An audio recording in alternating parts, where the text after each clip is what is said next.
দেখুন দাদা, মধ্যমগ্রামের যে খাদ্যমন্ত্রী আছেন আমাদের রথীন বাবু, আজকে মধ্যমগ্রাম 3 নম্বর ওয়ার্ডে যে মাঠপাড়াতে 100 পরিবার চলে গেছে, এসআইআর শুরু হওয়ার আগে তো ওনারা বলেছিলেন যে সবাই ভারতীয়। তাহলে পালিয়ে যাচ্ছে কারা? কারা পালিয়ে যাচ্ছে? আজকে দাঁড়িয়ে ওখানে 100টা ফ্যামিলি চলে যাওয়া মানে কম বেশি 300 সাড়ে 300 ভোট।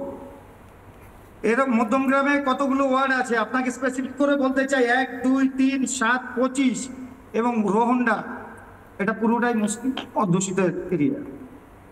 এবার সেখানে দাঁড়িয়ে যারা যাচ্ছে, যাদের ভোটে এতদিন ধরে তৃণমূল কংগ্রেস মধ্যমগ্রামে জয়লাভ করাচ্ছিল, যাদের দিয়ে তৃণমূল কংগ্রেস ভোট করাতো, তারা চলে যাওয়াতে তৃণমূল কংগ্রেসের পায়ের তলার মাটি সরে যাওয়ার কারণে তৃণমূল কংগ্রেস এখন আবল তাবল বকা শুরু করেছে, পাগলের প্রলেপের মতো বকবে। যারা রাষ্ট্রবাদী মুসলিম তাদেরও এখন, এতদিন তৃণমূল কংগ্রেস যে মুসলিম সংখ্যালঘুদের যেভাবে ভোট ব্যাংক হিসাবে ব্যবহার করত, আজকের দিনে দাঁড়িয়ে রাষ্ট্রবাদী মুসলিম তাদের প্রতিও তাদের মানে বিশ্বাস, সেই বিশ্বাস ভঙ্গ হয়েছে।